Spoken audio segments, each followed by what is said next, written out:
And bonjour.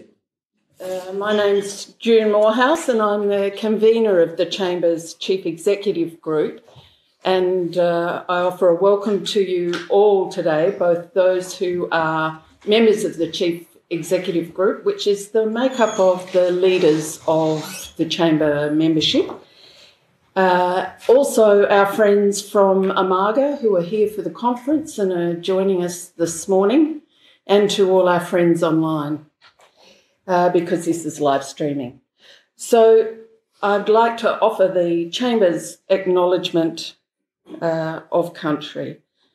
Nyala Kadich, Wajak, Nunga, Mort Kayan Karak, Nijibuja. We acknowledge Wajak Noongar people as the original custodians of the land on which our office sits and on which we meet here today.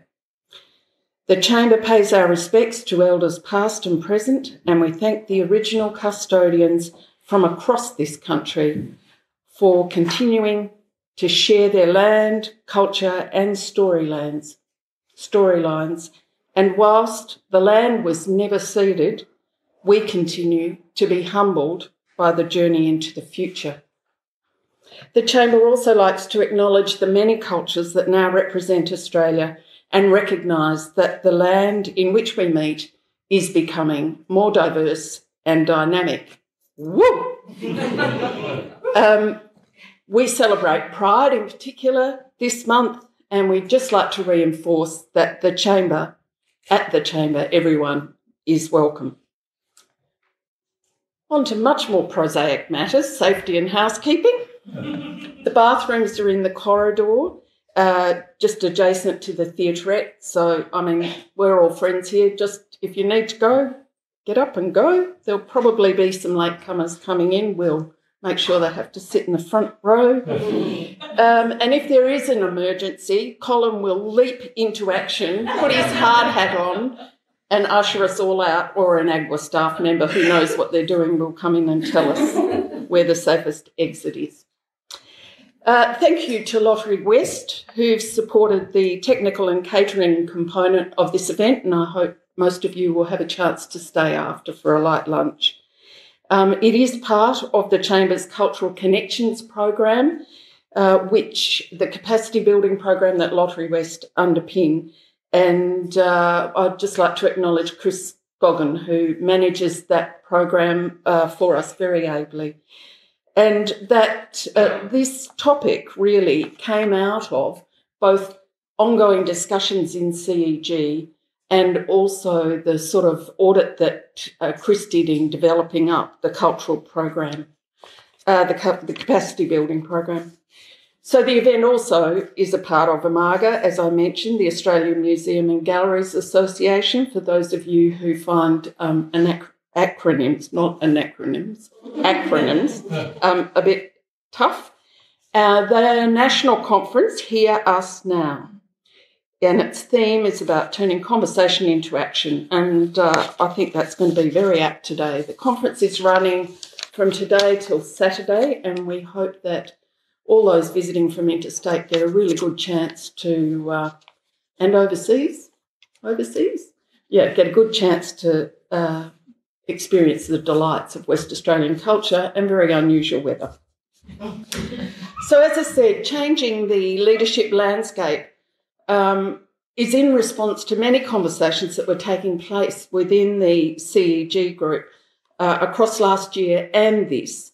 And they reflect the challenge of leading in an ever-changing environment, particularly for those who are working to survive and thrive in the independent and small to medium arts sector. But we do understand that our major companies and our larger institutions have struggled as well.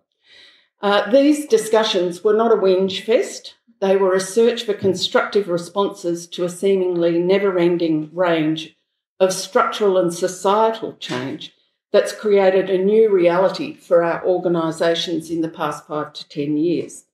And the things I would observe are the much diminished priority of the arts in the Australian political agenda, and the consequent shifts in government funding and the loss of what we once might have thought was operational security within the arts. So, you know, who knows if that's going to change with the change in leadership and the commitment to a national cultural policy, but now is the time for us to be organised and speaking. Changes to workforce participation and structures with the casualisation of work and increases in the gig economy, the need for more inclusive workplaces, continuing debate about work-life balance or even just being able to stay alive, and flexible working practices. Then there's a desire to rebalance leadership in the arts with calls for artist-led organisations and increased recognition of the needs of independent artists. Shifts away from hierarchical working styles and focus on partnerships and collaboration at the same time as NFPs, not-for-profits, and their boards are facing increased compliance and reporting requirements. And all of that is before the impact of a global pandemic that is still very much with us and has brought seismic shifts to global work and deep impact to the creation and presentation of the arts. So, where does leadership sit within that changing landscape, and how can arts leaders maintain their sanity? We've invited 5 straight shooters, which was my joy in looking at facilitating this, who are navigating those challenging environments, to just offer provocation and present something of their approach to enliven what I'm sure is going to be a lively discussion. So we have Colin Walker, Sarah McQuade, Eva Grace Mullaley, Sam Walsh, and Sharon Burgess. And that's the order in which they'll speak today. I'm just going to introduce each speaker as they come, but I'll get you, and then they'll have 10 minutes to sort of offer their provocation. Got your 10 minutes? I'll have the stopwatch on. And if you could just note or hold your questions to the end, when they've all spoken, there'll be a little moment for them to comment or pick up on issues each other have raised, and then we'll open it to the floor and the remainder of the time will be in discussion. So without further ado, I'll introduce Colin, who probably doesn't need a lot of introduction, but of course he is the director of the Art Gallery of WA, hosting us today, and has been for the past 2 years following a period when he was acting in that role, and before that more than a decade working with the Department of Local Government, Sport and Cultural Industries, managing arts and culture, which of course means he's very well known to many of us in this gathering. We should also note his recently awarded title of Game Changer and Leader in Arts and Culture in Australia. Compliments of News Corp, list of 100 movers and shakers in a recent edition of the Australian newspaper, and I'm sure none of us would want to argue with Rupert on this one, except perhaps Colin, given his views on the topic. Thanks, Colin.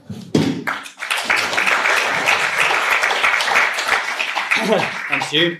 Everyone, can you hear me okay? I've only got 10 minutes. I'm going to be speaking rather quickly. It's a deliberate ploy. Don't worry. Check that this works. Down. There we go. Down boy. Down boy. Well, thanks for coming along. Welcome to AGWA. I too like to acknowledge the Whadjuk people, the Noongar Nation, as the traditional owners of the land we meet on today. Pay my respects to the elders, past, present, and emerging. So this is a talk about leadership. It's a concept I have very little time for. Probably initially by having grown up in an environment where we didn't look up to or follow anyone, and latterly by the living experience of being the head of organisations, either as a CEO or on multiple boards over nearly since 92, however many years that is in the sector.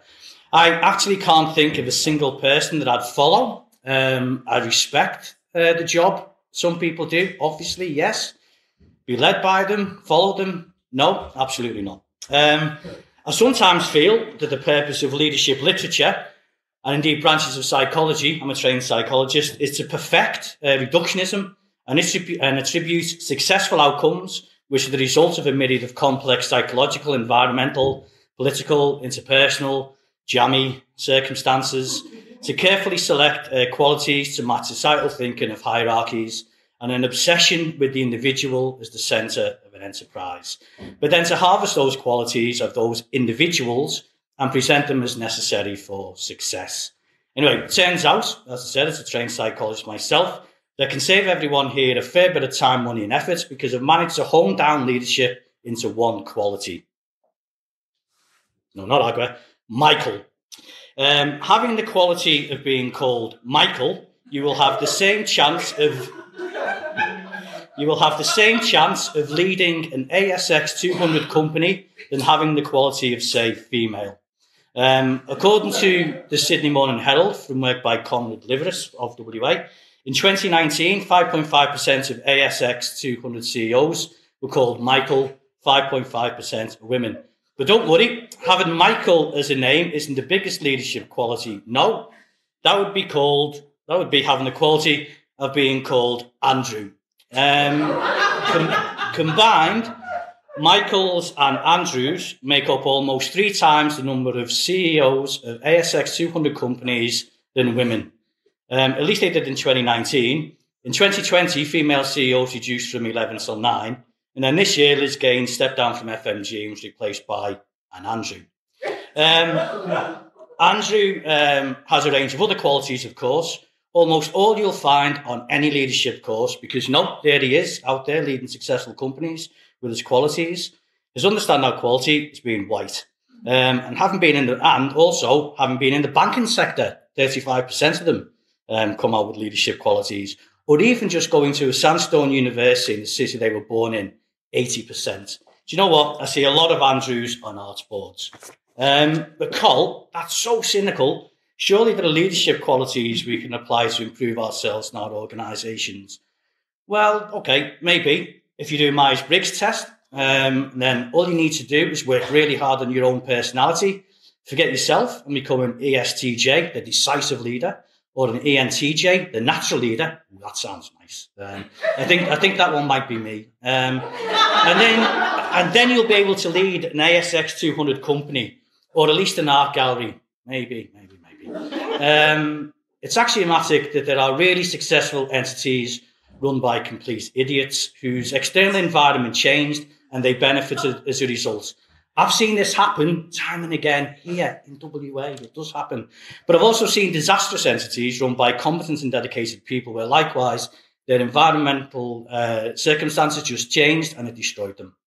I've seen and been part of a successful in its own terms entity where the entire board, except me and one other, which included leaders at the very pinnacle of their industries, was sacked by a premier, even though every member of that board had been on multiple training courses, led outstandingly large organisations, and rather beautifully had all in the year leading up to their sacking for unethical practice taken an ethics course. Maybe the learnings of that course just needed a bit of time to bed in. The actual best leadership quality of experience is serendipity. My difficulty with leadership and any reductive methodologies as a guide for success is the confirmation bias will lead you to examples where you want to see your qualities reflected in that success story. It's how Tony Robbins, that great leader, makes so much money. Corporate courses pushing us to look for leadership qualities is like cold reading done by my favourite medium, Mystic Meg. Present mass generalisations that can be personalised and internalised, revealing something in them that you can believe in, and then they'll come true. And you can find any number of proprietary leadership qualities everywhere you look if you are looking for them. A quick Google search will tell you that there are 10 leadership qualities to be a highly effective leader. Actually, go down a bit, and then it's 25, or it's 7, or it's 6, or it's 5, or it's 4, or it's 3. I wonder which of those leadership qualities these leaders actually share. Here's an Afghani woman protesting against the Taliban. Is she a leader? Are all the women around her leaders? Do they demonstrate the same qualities of leadership as, say, this man, the head of the Taliban? He saw off the US and coalition military and perfectly implemented his short and long-term vision, so he definitely has real leadership potential, if nothing else. Here's an old contemporary of mine from inner city Liverpool, Curtis Warren.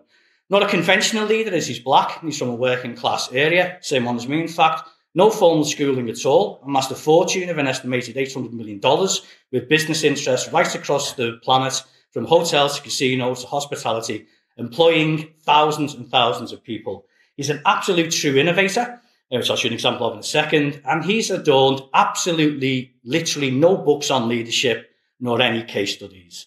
Now, that might be because he's a drug dealer and a murderer, serving 20 years in prison, but his leadership qualities are absolutely beyond reproach. He is innovative. I'm feeling like these qualities. I'll do the Ingot story later because it's actually quite telling to this. We've only got 10 minutes. But he's able to read his environment. He can project manage to a T. He's an able negotiator, and he's got a real killer business instinct. Maybe the leadership qualities linking these people is just clear thinking and setting objective goals. Or actually, no, maybe it's being organic and responding to the environment. Or, no, maybe it's because they're extroverts or introverts, or they're motivated to help others, or motivated to help themselves to succeed. Or do you know what? Maybe they just have the same number of qualities which as humans we all possess, and which come to the fore when they're needed, just like Andrew and not like women. I'll finish just by outlining a few facts about this place, AGWA. In the panel, we can explore further. When I came to this job, it had a $500,000 debt, the lowest absolute and relative tenancies in well over a decade, no major capital upgrades since 95, apart from cladding the building, multiple governments and independent reviews outlining its disconnection from the body politic and arts community, rapidly declining philanthropic income and bequests, trickling down to a point where the gallery is actually in net deficit in its fundraising compared to the cost of delivering it, multiple HR reviews, fewest conservators, curators and registrars per collection night in Australia, etc., etc., etc. It was absolutely a load of crap. It wasn't really, but it certainly had its issues. But without going into too much of everything, with no additional recurrent funding, the debt is gone. Despite our audiences usually being 38 to 40% interstate or international tourists, we had our best like-for-like quarter when the borders were closed since 2014. Have reformed every area of fundraising and income generation, so we'll now net an additional cash of conservatively an extra $2.5 million per annum, and did this by actually reducing staffing costs in the fundraising team by $250,000. We gave away $1.5 million of our own money to artists at the start of COVID. Got up new business cases for storages, a new gallery, new car park, which was announced recently. New shop, brand, galleries, blah, blah, blah, blah, blah. Lots of really different and interesting stuff, including things like programming the largest ever Western Australian series of Western Australian exhibitions in the gallery's history. And of course, we had the blacklight moments where every artwork in the gallery was Aboriginal and Torres Strait Islander, for which I did receive death threats. I had people withdraw their money from the organisation. One group of people as much as $250,000. Sorry, say that again. Yeah, as someone withdrew $250,000 because they said, "Well, we're going to need to change. We need to get in touch with our lawyers about." There's a whole lot of circumstances which meant I exclude them from certain activities. We're going to have to bring our lawyers in to change our request. Well, yeah, you are, because until you do some cultural training, you're not coming back into these events. So they didn't take the cultural training and withdrew the money. And there you go. But I'm bringing in $2.5 million a year currently anyway from other sources. So, don't really care about these things. Because what's important is the authenticity of the organisation, because that's what brings all the rest of the money in. So little bits of this, that don't matter. It's consistency right across the board. I'll come on to that a little bit more later. But this ATSI exhibitions, which I say led to an actual personal threat to me, including, by the way, marvellously, because I thought this only existed in films. Somebody cut out individual letters of a newspaper. I gave them and sent, or didn't get them, they left them at the front desk, marked to me. So that was hilarious. We also pretty much removed the concept of VIP events. That's really quite important, because everyone who comes in here is valid. I don't care if you come in with your kid and you buy a coffee or you give me $1 million. Your contribution is exactly the same. There isn't anything that's more special, and that's a really important aspect maybe of that we talk about a little bit later. And of course, I've managed to bring down I've changed our demographic, ultimately bringing the age group right down, the diversity of our audience and staff right up. So look, we got here not because I'm a good leader, nor that I have a great business plan. Do you know what? Little secret, I don't really have one. Got a strategic plan, but a business plan. That's a whole nother seminar, by the way, which maybe we may want to do, but it's worth a conversation. I know that I have great corporate minds or leaders on the board. I know, like Curtis Warren, have I been on leadership courses? There's another little secret. Aside from technical and cultural courses, I can't think of any that have been useful. I mean, that's just bad selection by me and bad courses by the public sector and indeed the private sector. I don't know. But what I do know is that we got here as an institution through challenging and questioning every aspect of what we do and just looking for organisation and self-improvement by finding great people who share those qualities and by helping those who want to be here and then helping those who don't move on. So not just getting rid of them, help them an actual plan to move on and do something constructive next time. I think we got here as well by coaxing and manipulating and understanding the real decision makers. Maybe we can talk about real decision makers a little bit later. Definitely by getting closer to artists, by democratising this place, by getting rid of the social hierarchies, the ones that are good in a government context, by identifying anything that was a barrier to us and what we were trying to do. And by listening to people, including our own, and then letting them try things, whether they worked or not. Just experiment. And as I said before, by valuing those that give us their time in exactly the same ways we value those who give us their money. By testing, by being absolutely prepared to fail, by living our values, even if it means losing money. And as we did with the stimulus, and as we have for the donors I mentioned before, and always being prepared to fail and always being prepared to learn. Basically, just doing the job and tasks that we were employed to do, but with an eye for what we want to achieve, constant questioning, constant challenging, and looking for improvements. Never caring if I get it wrong, never caring if I get the sack, and never ever following anyone, and definitely not anyone called Andrew. Thank you.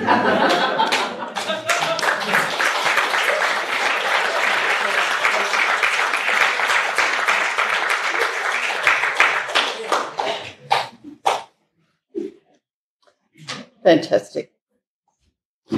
Thanks so much, Colin. And I'm sure there'll be plenty that you'll be noting down that we can come back to from what you've offered us. It's fantastic. Sarah is our next speaker, and Sarah, after many years with the State Library of WA, went to the City of Canning to run their library, but very quickly got moved up the ranks as a sharp young thing, and is the director of Canning Community. It felt important to have a local government representative speaking today because local government is so integral to the delivery of arts and culture across our state. And also because they're very interesting beasts. They're very complex beasts. And Sarah has had the experience of working with CEOs, then commissioners, and then CEOs, and obviously with elected officials. So there's a whole range of changes that go on in local government that you have to be able to adapt to. So we're looking forward to what Sarah offers. Thanks.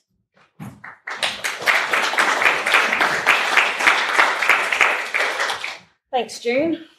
I'm a bit worried having to follow Colin. I can say I've never worked for an Andrew. I am now following a Michael as our new CEO, but we'll come to that later. You can share it. Yeah, that's exactly right. I might yeah. Before I start, I would just like to also acknowledge the land on which we meet today and pay my respects to elders past, present and emerging.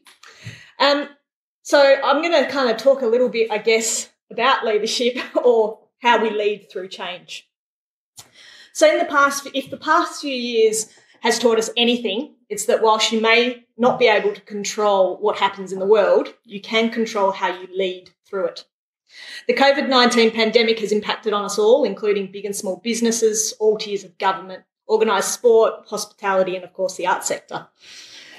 During this time of uncertainty, organisations of all sizes do turn to their leaders, not maybe just one, but a team, to articulate a clear and authentic vision to support and to steer, to act with urgency and honesty and integrity, to act in an iterative fashion that allows for mistakes, the ability to correct but never to place blame. As part of the City of Canning's executive leadership team, I'm proud of the way in which we as a team came together with others in our organisation, and that's really important. It's never just one group, it's a whole. To act decisively and honestly, we adopted a humanistic approach in support not only of our staff, but also of our local community. And at this point, I think it's particularly relevant because as a leader in local government, my role and that of my colleagues isn't just to guide our organisation, but it's also to work with our elected members, much like arts bodies. So you have a board, we have our elected members, our council. We need to work with them to support, to listen, and at times to act as the voice of community. So during the early stages of the pandemic, this was especially evident as our local community, particularly those most vulnerable in our community, did look to connect to us and for us to support them and to connect them in with essential services and to guide them through the varied and often changing restrictions and mandates. That was kind of the role we needed to take. But in that instance, as our role as leaders, I think, takes on a much broader mandate and one for which I don't believe there was any style or particular framework or a methodology that could be easily or readily applied. And I guess for me, that's the point. There is no one style or methodology or type. It's what you hold true to here. And I imagine that for most of you working in particularly local community, smaller arts organisations, you can resonate with that in terms of how community want to connect in these times. So I'm going to share with you a conversation that I recall our crisis incident management team, God, could you think of anything worse? But anyway, crisis incident management team, every local government's got one, that we had early in the pandemic, and the team is made up of the executive, our mayor was often part of those conversations, and then it had key representatives from across our entire organisation.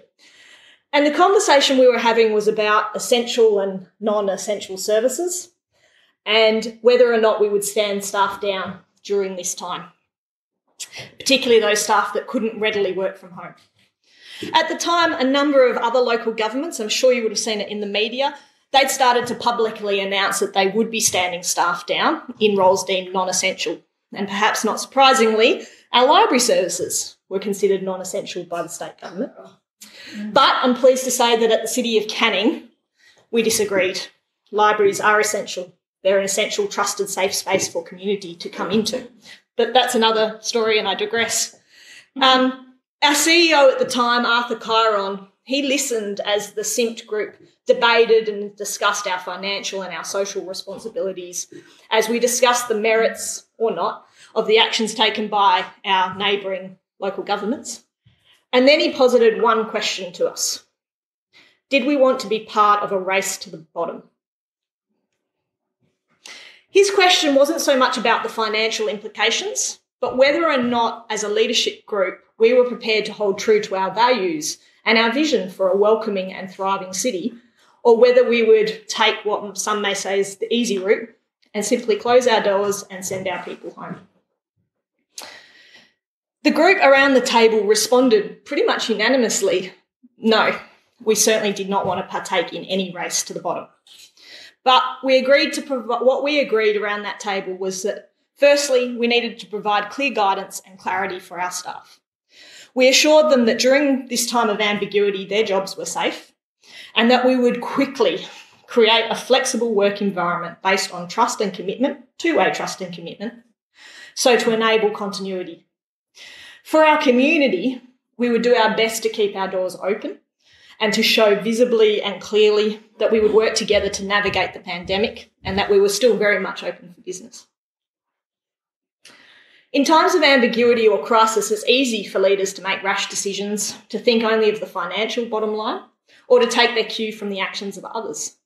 But to take considered action swiftly, as times dictate, and with empathy, to contemplate not only the organisational state, but the big picture to anchor meaning, And to do so with integrity and alignment, both to your organisational values, but most importantly, I think, to your own personal values, is often much harder. During our SIMPT meeting, our leadership team were challenged, I guess, to think broadly and beyond the actions of others, and instead to reflect and act quickly, and it was quickly, to chart a course that would not only support our organisation and our community through the pandemic, but one that would adapt and thrive. For me, personally, I think that the decisions and the actions of that group around that table, which was made up of our executive team and others, in the early stage of the pandemic, for the most part, readily supported by our elected members. So that's the thing, you know, as boards as the executive, we manage the day-to-day, but our board manage us, and you need to bring them along in the journey, and that's sometimes hard, particularly in times of crisis. People want to make the crisis a bit worse. Got to balance that. But I think what we did was we provided a solid foundation for Canning to thrive post the pandemic. The actions that helped us to create a workplace that values flexibility and transparency, that is authentic and accountable, enables efficiency and effectiveness, and is built on trust and commitment. And by doing this in a way that is aligned with our ARC organisational values, so for Canning, authentic, resilient, creative and collaborative, we've effectively created what I like to think is, you know, the starting, I'm not going to say we're there yet, but I think it's the start for an adaptive workplace and a work culture that importantly enables our people and allows a flex for change.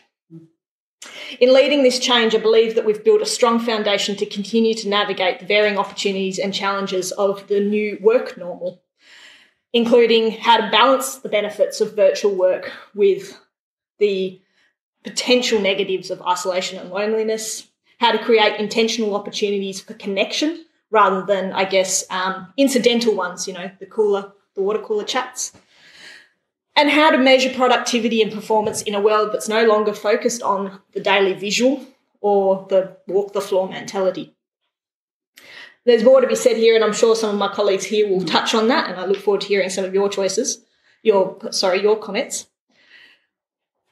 And I'll move on a little bit because I guess, you know, the pandemic, we've moved, and for us, while the pandemic has, dominated all of our conversations over the last few years, at Canning there have been a lot of other significant changes almost happening at the same time and post, which as a leader, and I say that and I question it somewhat because I'm still young and I'm still learning, and I think that's the beauty of it. You always learn, you always take new things on board. But we've had to navigate these changes, and some of the changes for us have included the election of a new mayor and a number of new elected members to our council, which of course brings new priorities and new ways of operating to the fore, as well as ultimately the retirement of our CEO, the appointment of an external interim CEO, and other changes to the makeup of our exec. Now, while the changes to our council have certainly been positive, and they really have set Canning in a much better direction than where we've been in the past, the 18 months it took to appoint a new CEO to the city has certainly contributed to increasing levels of anxiety amongst our staff and uncertainty for our future. Not to mention the lack of consistency for many teams who were caught up in the flow-on effects. You don't have a CEO, so you've got someone acting in that position and then someone else is acting in that position. It results, and also we've been holding vacancies on our executive so that the new CEO, and I'm pleased to say we have appointed a new CEO about 4 weeks ago, he can come in and make his choice about those positions. In response to my own anxious musings on these matters, a former colleague and now mentor said to me not long after I was appointed director that the best thing I could do about these various changes and my own worries in response, because I think you always move to a state of worry before you look to the... And for me, it was going through my head, oh, God, I'm going to have to get used to another CEO. I've just had 3 of them in less than 18 months. Now there's a new one. Am I going to be doing a good enough job? Am I going to be, all this stuff that runs through your head. My colleague said to me, just turn the noise down. Stop worrying about that I can't control. He reminded me that as a director and as a member of the leadership team, our role is effectively to work collaboratively with our council, collaboratively with our staff, to support and to guide our teams through the changes, and to focus ultimately, as Colin said, what we're here to do, what's our job? To continue delivering all the great services, programs and other initiatives that we undertake on a daily basis in support of our vision of a welcoming and thriving City of Canning. So this was a timely reminder for me that it's not the change itself that matters, but how we choose to respond to it and how we lead, guide and support our teams through it. Because, as we all know, the world will keep on changing, our organisations will keep on changing, and that's a good thing. And we can't always control it, but I guess for me, we can always choose how we're going to lead through it. Thank you.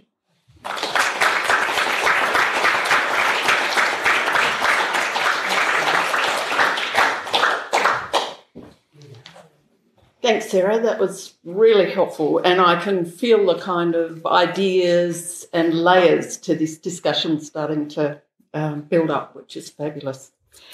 Our next speaker is Eva Grace Mullaley from Yirra Yaakin. Eva is known to many of us for her years of work across the theatre world, and particularly many years involved with Yirras. Thanks, Eva.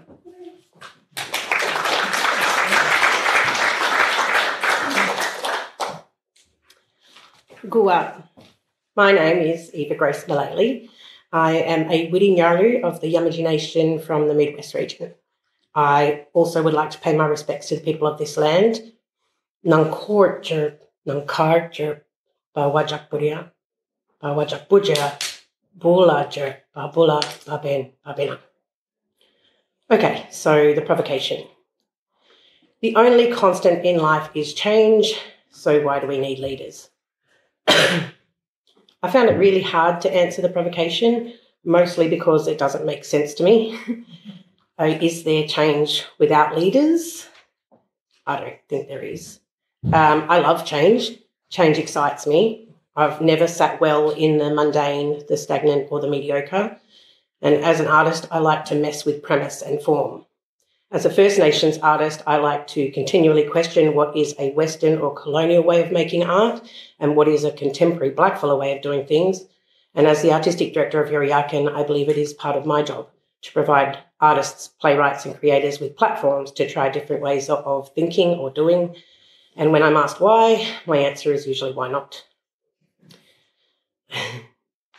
But that means it's a wonderful time we live in that we can rediscover what is our way of being.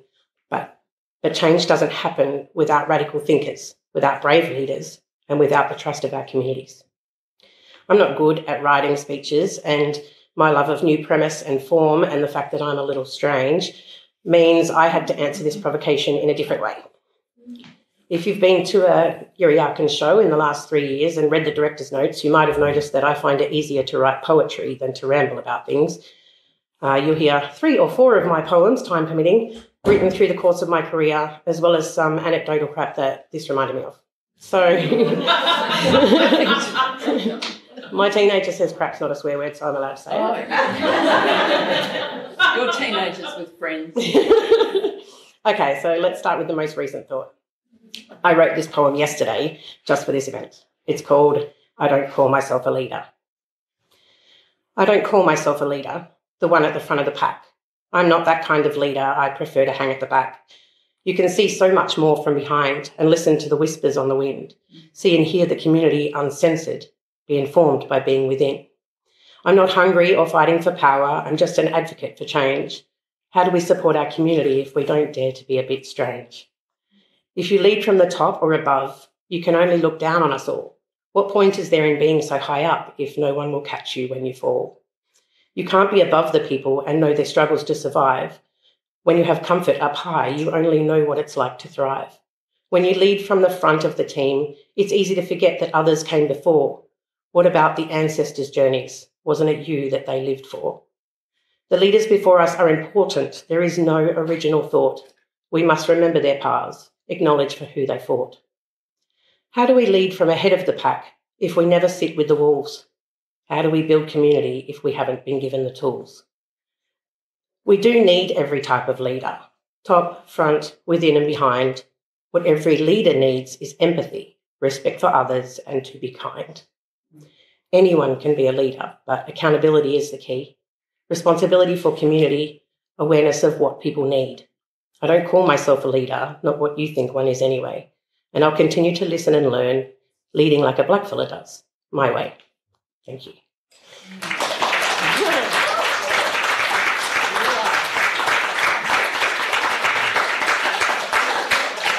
You can't clap at the end of every poem because I'm going to run out of time. We can. Okay, but you've got to give me more time than June. I've been working for and involved with Yaakin for nearly 20 years, and I've been the artistic director for Yaakin for 3 years and 3.5 years now.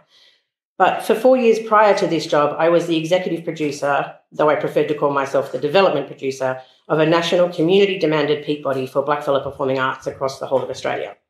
I learned so much of the business and corporate side of the arts in those 4 years. When I was elected to the role, I didn't know what mission, vision or value statements were, and I would have gone completely blank if you asked me what a constitution was. But I researched, I learned, I travelled, I watched, I listened, and I got a millimetre away from incorporating the Blackfella Performing Arts Alliance before I realised, ironically, my steering committee were very uncommitted, and I couldn't do this alone. So I politely resigned before I had to start reporting on a corporation that I didn't have the expertise to run. I will not set myself up to fail, and I will not do that for anyone else. So out of that role came this poem. It's called Never Enough. I want to ask you what's wrong with me, but don't want to give in to conformity, feeling I have no friends but screening my calls, looking backwards to those I have dismissed to try and find the friend I missed, can't describe who I am and waiting on you to do it for me. I know what I need from someone else, but no one is there with me. So I do it. I become it. It's not enough. I'll be the person you need me to be if you just tell me what that is. Who knows who I should be? I have so much left to give. Each living our own lives and only looking at our reflections, constantly surprised when I am doing something that isn't perfection, praised for being comfortable when I didn't know I was holding back. But I do it. I become it. It's not enough. Where is the system that tells us how and who to be? I'll fight it. What's the formula for living up to your potential? I'll write it. How many hours in the day am I meant to just be me? I'll time it. The search for what you need me for is exponential. I'll bide it. I seek and look and search and hunt for what I'm meant to be. I'll find it and I'll do it. I'll become it. But it's never enough. Thank you.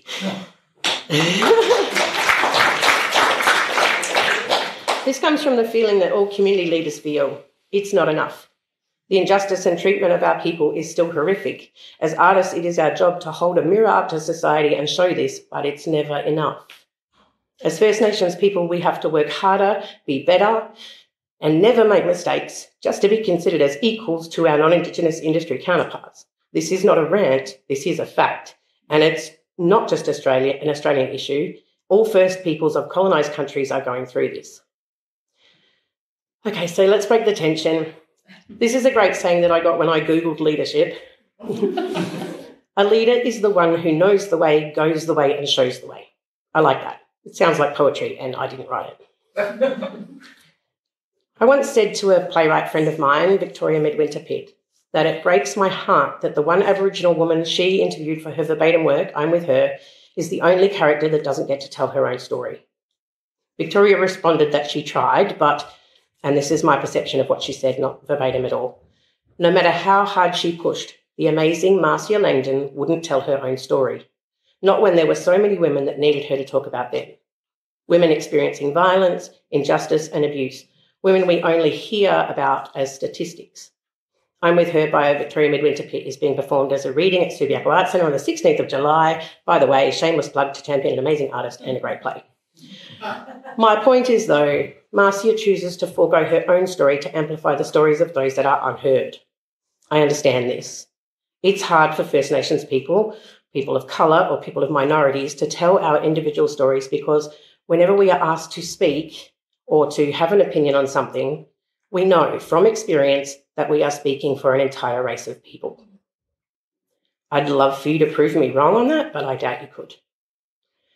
I feel like it may be changing, but really slowly, and not without us pointing this out to you time and time again. So, when will non-Indigenous people understand what it is like to be us, or to be me, a female, First Nations, single mother, queer identifying arts leader. This poem is called When.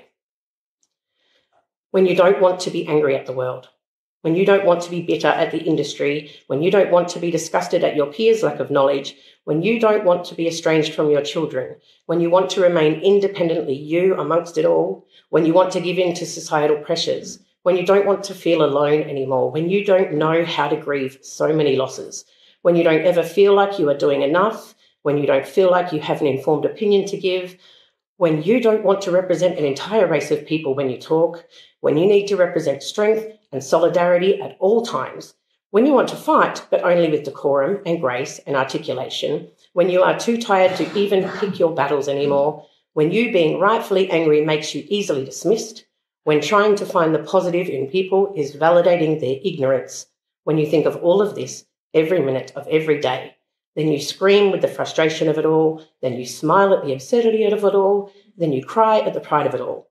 Then, and only then, is when. That's poem number 3. Okay.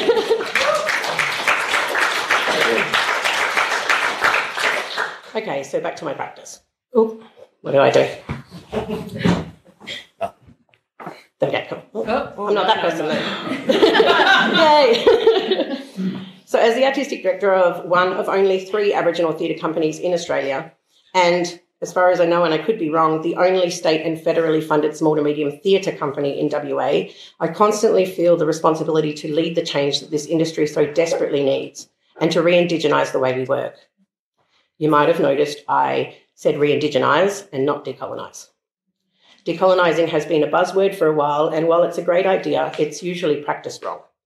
I've noticed that decolonising has proven to be the practice of using colonial tools, tricks and methods to essentially reclaim space, i.e. recolonising. Re-indigenising is constantly questioning what is instinctual and what is instilled ways of doing things.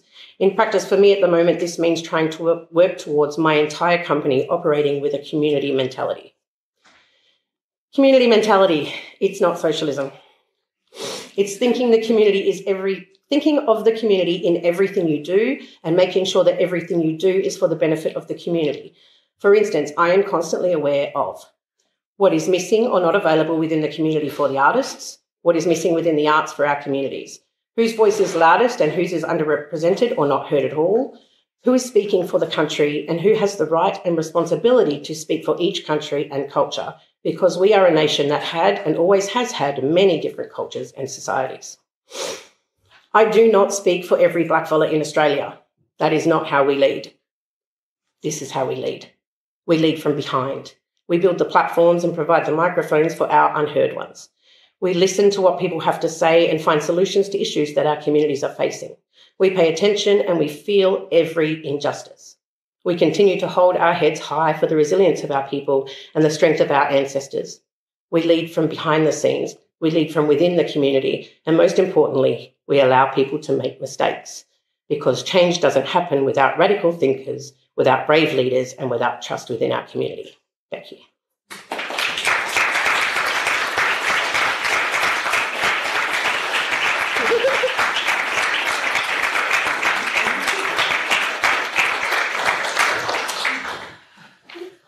Okay, big breaths. Thanks so much, Eva. And thanks so much for incorporating the poetry. It's so powerful, and it's the reason we all do what we do. So for many things you contributed, thank you. I should also point out that Eva is a member of the Chamber Board, another one of those roles that she takes on in the context that she just so beautifully articulated for us, and we're very lucky. Our next speaker is Sam Walsh, AO. Sam, it feels like we're asking you to speak from perhaps another paradigm in some ways. I'm just conscious that we're probably of a similar age and era, and that Sam has come through that business world that has been driven by the Michaels and the Andrews. And, of course, that's why it felt so important to have that perspective on our panel. And we probably couldn't identify anybody who's better placed to talk about that, given the 20 years of leadership in the automotive engineering, followed by the decades within the mining industry, or broader than mining, I should say, but finishing with 3 years as CEO of the Rio Tinto Group. So we know Sam as the face of Rio Tinto in WA and nationally.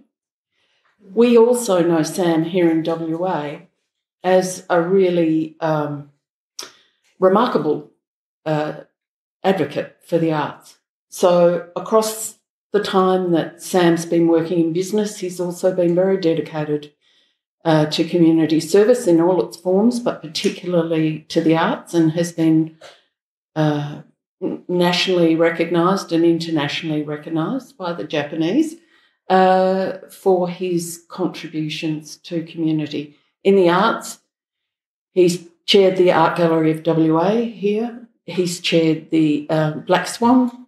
He was the inaugural chair of the Chamber and really worked hard in those early days to get this organisation up and running.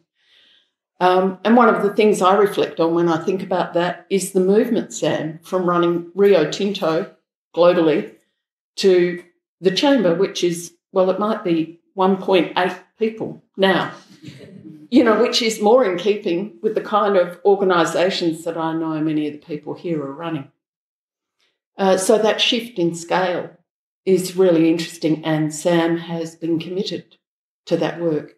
Also, very importantly, he was chair of the Australia Council, the federal government's funding and arts advisory body, for a number of years, and so brings that larger policy perspective.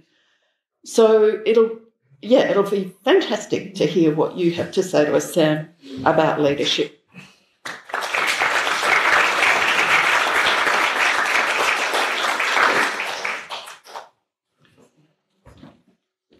Thanks very much, June, for that introduction. I'm a little bit sort of throaty. Don't worry, I had a COVID test. I'm negative. So I'll only pass on a cough from runny nose. Standing here today, I thank God that my name is Sam and not Andrew. to be identified with those is a scary, scary thing. But the interesting thing is, as I heard Colin and Eva and Sarah speak, I just thought they're just describing different ways of leading. Colin said, well, doesn't believe in leadership, and then he went on to describe exactly what he's doing as leader here at the Art Gallery. and that I'm sure the people are following you, and I'm sure the people are implementing the programs and projects that you're keen that they should. Same for Eva. Eva described her as a leader from behind. Well, no one says that leaders have got to be in front or behind or whatever. In fact, a most successful leader actually convinces the organisation that they should actually run with things rather than a leader. As CEO of Rio Tinto, I used to make the comment that sitting in the corner office, I did nothing. Now, my media people absolutely hated it. But it was absolutely true that it was everybody else that did things, not me. Yes, I initiated the programs. Yes, I was very clear in relation to what our mission, vision and values should be. But it was everybody else. I didn't drive a haul truck. I didn't drive a shovel, operate a shovel. I didn't operate a ship loader. It was all the others. Now, Colin was very provocative in his comment when he said that he doesn't believe in leadership. Well, let me tell you, when I took over as CEO of Rio Tinto, which I didn't expect, I suddenly found that I had 65,000 people looking for direction. And it wasn't going to come from them, let me assure you. It needed to come from the leader. June made comments that the world is changing, and the world is changing very quickly before our eyes. There's no rule book for what we're doing. There's no precedent for how we need to respond to the changing world. Generation Z and millennials, they're different. They're very different, even to us. They've got different expectations. They think differently. They're more digitised. They're more online. They have far greater expectations than we have. And as leaders, we need to respond to them. We have younger audiences, and audiences have got much, much shorter attention spans. And they want to have at least 3 or 4 plots operating simultaneously, or you lose their attention. The speed of digitisation. When I was chair of the Australia Council, I had some young members of the council, and they assured me that traditional art forms would cease to exist. It would all be digitised. Now, I recognise the role that digitisation would play, but unfortunately on my laptop, when I listen to the Brandenburg Orchestra, it doesn't sound like when I'm in the room, and it sends a shiver up and down the spine. But I do get what they're saying. I do understand, particularly during COVID, that the world did change. Social media, instant communication, it's changed everything. For young people, unless you can capture that medium, well, they're not going to be there attending your events, your gallery, your show, your performance, or whatever. It's the old word of mouth is now a digital word of mouth. And COVID isolation has changed us all. It's changed the way that we operate. You know, believe it or not, I've been on 2 international boards, Marden in Saudi Arabia and Mitsui in Japan. I haven't been to either in 2.5 years. I've done it all digitally. And it has changed the way you think, the way that you operate. We touched briefly on gender imbalance. We touched briefly on harassment issues. These are big things for us. And we like to sit here and think, oh, well, that's only Rio Tinto. They got Elizabeth Broderick to do a survey that showed that, they're not nice people. Unfortunately, it's across the board. And a lot of women here, you know exactly what I'm talking about. The world needs to change. And we do need sound systems. So leadership, what is leadership all about? To me, leadership is all about strategy. To me, it's not about firefighting. It's not responding to the crisis of today or tomorrow. Yes, you can set sort of instructions and parameters and crisis management and what have you, but no, that's not actually your role as a leader. Your role as a leader is to develop your organisation, to grow, to inspire people, to motivate people, to make things happen. Now, that's seriously hard. And I would say that most leaders do not operate in a strategic mind frame. You've actually got to pull yourself out of the very comfortable area of here and now and look to where you want your organisation to be 5 years from now, 10 years from now. At Rio Tinto, it was 60 years from now. Because let me assure you, if you're not planning ahead, then you've got a railway running to nowhere, or you've got building ports that are going to ship nothing. Yeah. Let me be controversial, because I know there was a comment made earlier about organisations being led by artists. And I have the same comments to make about accountants and engineers and what have you, so don't think that I'm singling artists out. But you do need people who are leaders. Now, yes, there are artists who are very good leaders. But if you look at the Australia Council, the department had to rejig the Australia Council because it was led totally by artists. And it just wasn't achieving what needed to be achieved. When I was chair of the Australia Council, we rejigged Venice. Venice Biennale, the artist was chosen by one individual, not a panel, not the way that we would expect the artist to be chosen. And guess what? The artist chosen happened to be in the collection of that person. Now, let me tell you, when we changed that and created a panel and drove for equal representation of artists from each state and what have you, there was a huge outcry. There was a huge outcry from people who had controlled the process. Same with the major performing arts. We had the major performing arts that had been in place for 25 years. Couldn't be changed unless every state agreed and the federal and territory and the federal government agreed. It took us 2 years, but we completely rejigged the model. Now, that has created contestability in the arts. And you can say, well, that's a scary thing. But the measures for those organisations are their measures. And the Australia Council is going to be looking at as to whether you're achieving your own objectives to get funding. We were successful in getting 6 new organisations into the major performing arts. Unheard of. And the same process is now going on with 4-year funding and other funding. I should pick up on Sarah's point about local government. Local government actually is 1/3 of Australia's funding of the arts. 1/3 federal, 1/3 state, 1/3 is the shires, councils, local government. Now, yes, it's different. It's more focused on events and festivals and what have you. But it's an important, critical segment in our infrastructure. By the way, the Australia Council's here next week.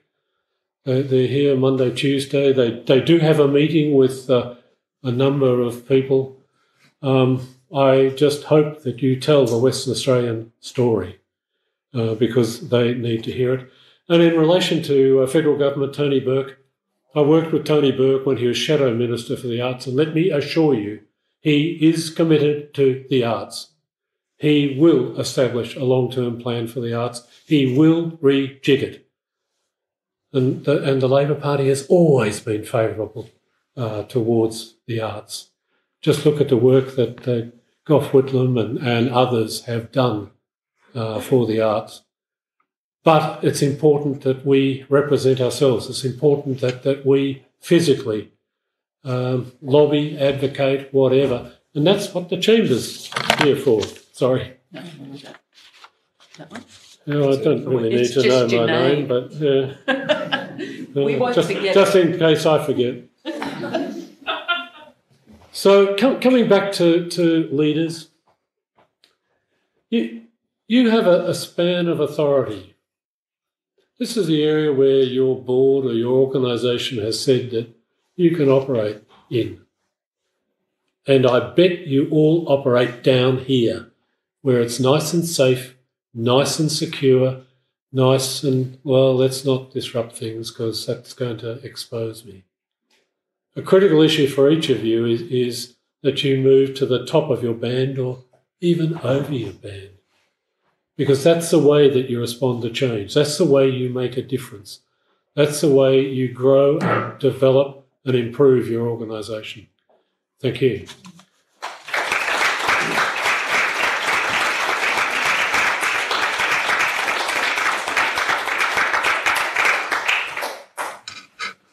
Thank you very much, Sam. It was really helpful. I'm sure you're going to get lots of questions about the Australia Council time. Our final speaker today, and they are being horribly on time, Sharon. Yeah, so you've got your full 10 minutes, hun. Is Sharon Burgess, who's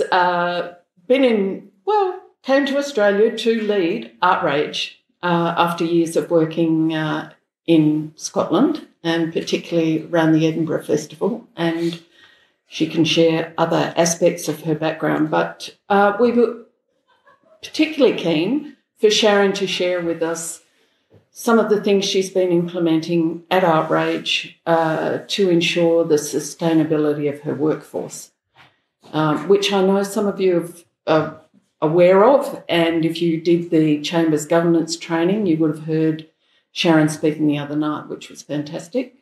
But it's a great opportunity for us to put on the table in this discussion that issue of sustainability for our people and how we care for them. So thanks, Sharon. I'm sure you'll have other things to say about leading too.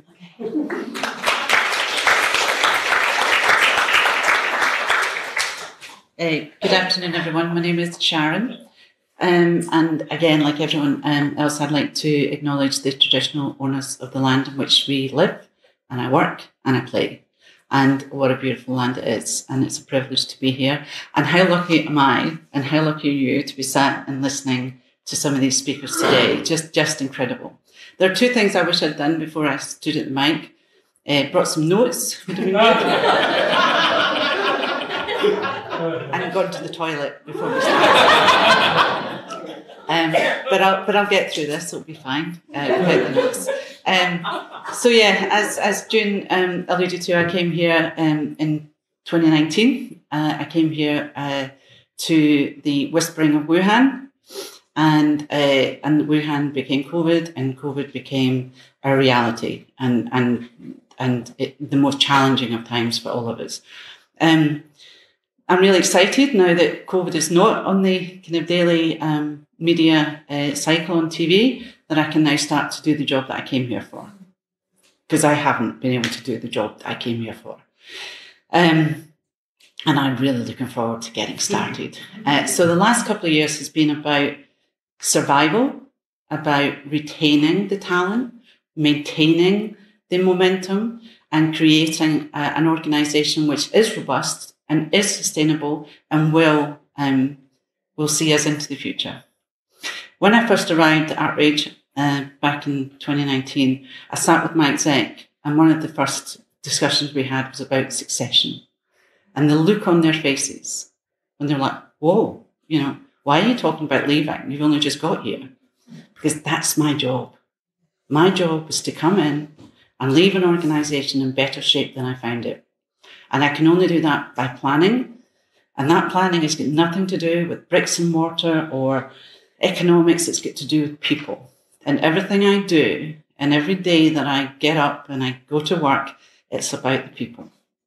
And I love the way that these conversations have gone today, where we've spoken about the most important thing, I believe, and any of us do, is make mistakes. If you'd taken any of my mistakes throughout my life, you would have done me a disservice, because I've needed every single mistake that I've ever made.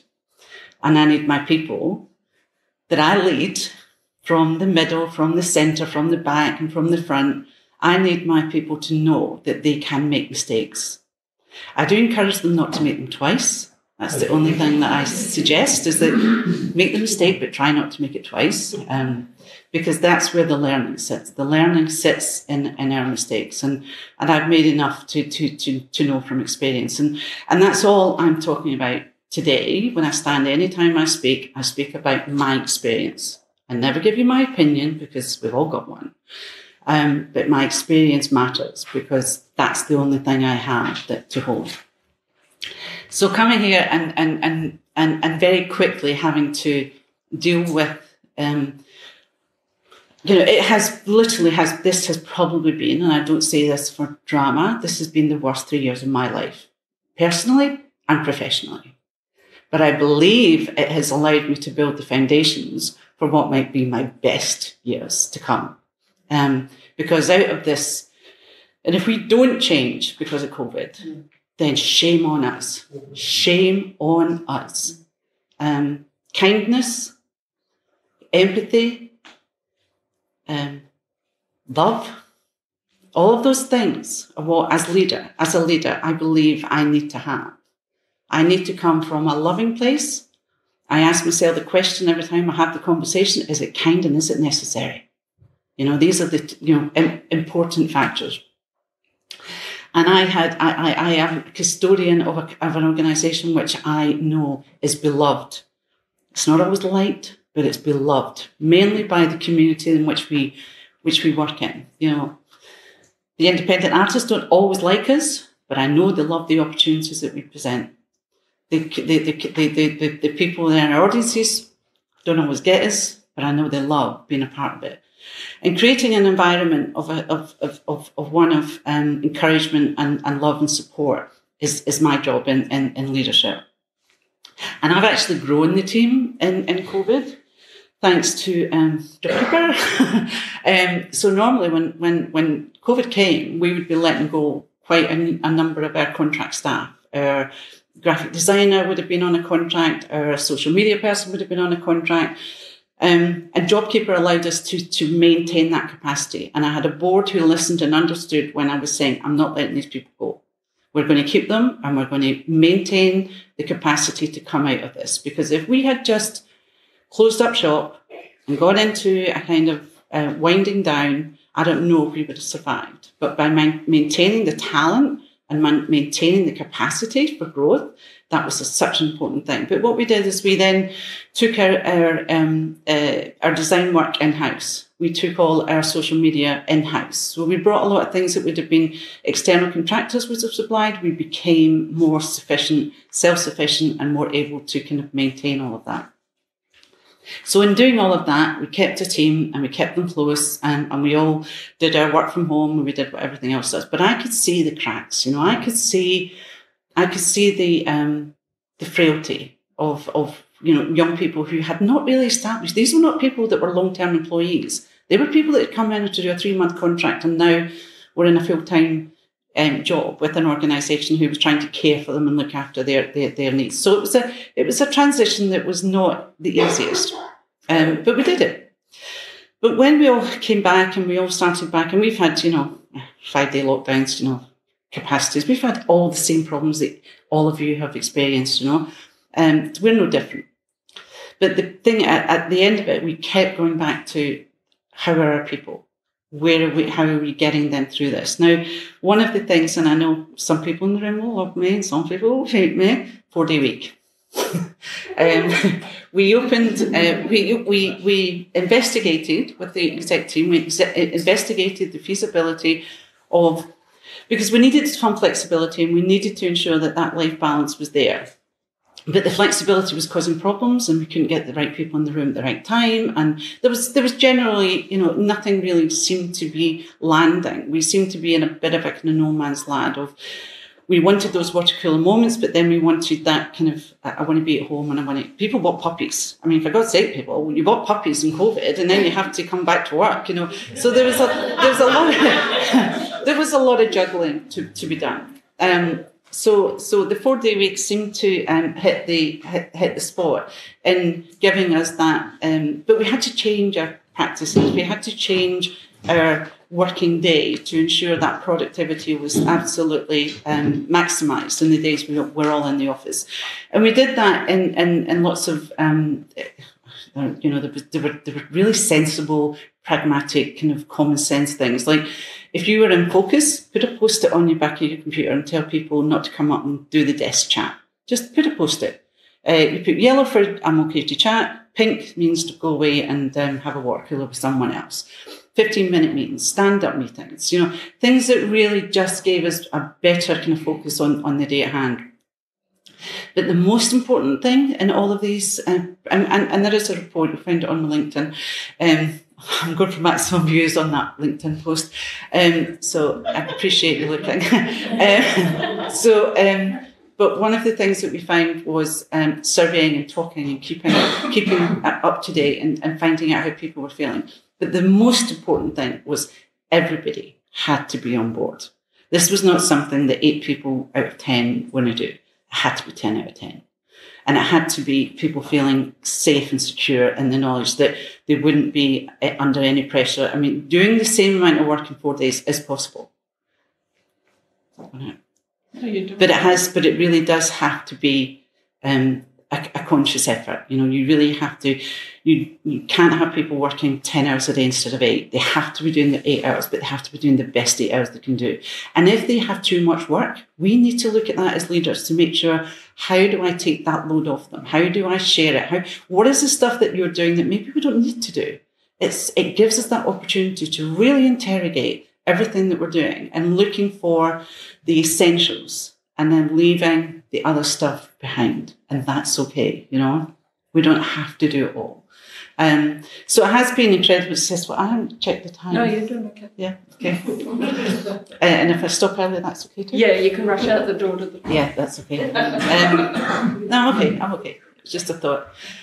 So yes, so the 4-day week has been hugely successful for us. We won't be able to do it all year because, you know, just the cycle of the festival life does not allow us to do it year round. But it does. But it really does give us that kind of momentum that after a kind of the 4 or 5 month festival period that we go into a 5 or 6 month 4-day week, and it really does give us a chance to kind of regenerate. And if we had another big project, the other side of the festival, if we got another big gig, then we would have 2 teams and we would all be doing it and we'd be flipping it. The 4-day week will work. The other thing it does, it makes my staff, they know, I do believe, and I'm going through appraisals and staff reviews this week, and some of them have been writing on their reviews that I think I've got the best job in Perth, you know, and that's great, and that's what I want them to feel. But having a good job is one thing. Having a 4-day week means you're in a great job. And that retention of staff is hugely important because I cannot afford to be retraining and going out and finding, because I have the talent. And it's about also retaining that talent as much as keeping them happy and productive in the role they're in.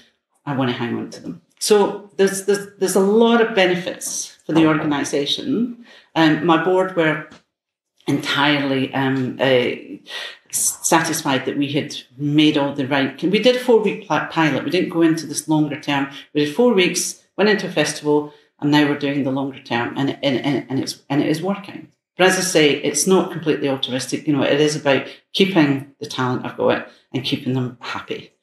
And I think from that kind of that empathy and that kind of care, duty of care, that I take very seriously is fundamentally, that's my job. I'm good at the numbers. I'm really good at the numbers. But I need to be great at the people because that's really, at the end of the day, it's all about people. I'm going to stop. Yeah.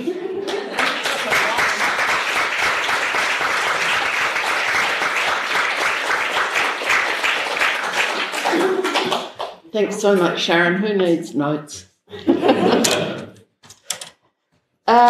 Look, just a hearty thank you to all of you because you are straight shooters and it's fantastic to have listened to everything you just shared. That was really rich sharing, and I'm sure it's rich pickings for our audience. People who are online can start sending in any questions they have using the chat function, and you can start thinking about whether or not you've got a question. If we have been here a while now, if anyone's bursting, I'm not going to have a break. I'm going to just encourage you to go. No, but you're not the only one, she said, crossing her legs. But I do want to just give the panel a moment to perhaps inquire of each other particular issues that they felt came up. Can I ask you if any of you have a burning kind of comment or question? It was interesting to me how many, for me there were themes, and always when I draw out themes, I wonder if that's me reinforcing my own perspective. But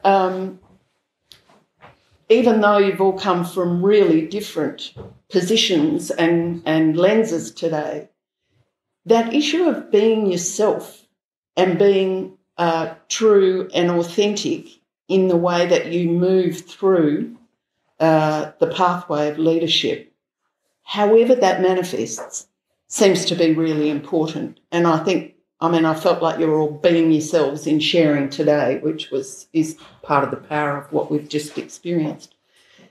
So that was one thing that came through quite strongly. I also thought I heard a lot of talk about being strategic and staying at that strategic level if you want to talk about it. So when, Colin, you mentioned that, you know, you've got a strategic plan, you're not so interested in business plans, you know, for me that sounded like the operational day-to-day is changing so much that you're running with it. Can we open up on some of that? Do you want to just... Oh, okay. Yeah, that's a question of agility. With the... Well, let's have the honest chat about strategy and about who should be involved in organisations. Sorry. The global financial crisis was caused by people who had really good strategic plans, really good long-term vision, people run by experts within their field.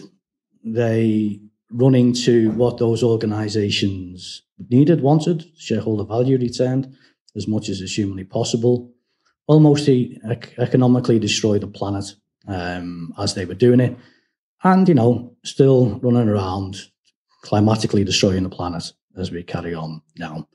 So strategy without the ethics that sit behind what you're trying to achieve is absolutely pointless. And if leadership is to form a strategy that harms others, that doesn't understand that the acts that they are doing have knock-on implications, then I don't really want any part of that as a general philosophy or anything else. To get back to the individual, individuals during the GFC who are making those decisions, we're making those decisions based upon really good evidence, really good HR departments, really, really good leaders. The profitability, until it all fell down, was going at an exceptional pace. But without a culture, the questions that, and I mean actually questions that, not just that personally decides what are we doing and what are we doing it for, then the consequences, I think, are devastating, whether that's at an organisation level, individual level, or societal level. Sharon. I mean, I think for me, strategy is essential, because then that's the strategy that we set kind of gives the confidence in our boards or our funders or everything else. However, I do believe strategy has to be tempered with instinct.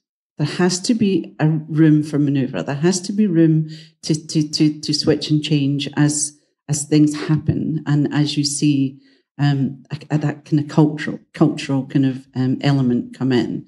So strategy feels like a really kind of stern track line, whereas, you know, maybe we just need a guideline, something where we can kind of sit within those guidelines, but have that allowance for instinct. And I always say this to my staff, you know, sometimes when we're doing budgets and things, and they'll go, that doesn't mathematically, and I say, you've got to put a bit of instinct in. You know, you've really got to, because that's where your gut is your guide, you know.